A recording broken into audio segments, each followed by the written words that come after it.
Искате ли да почистите мазните филтри на аспиратора? С тези стъпки ще го направите за 0 време.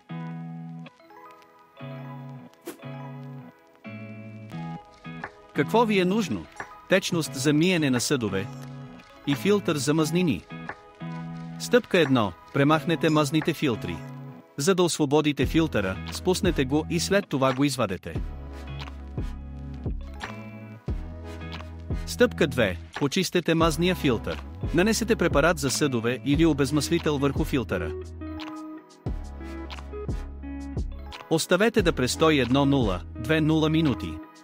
След това изплакнете филтрите с гореща вода и четка за съдове и ги подсушете.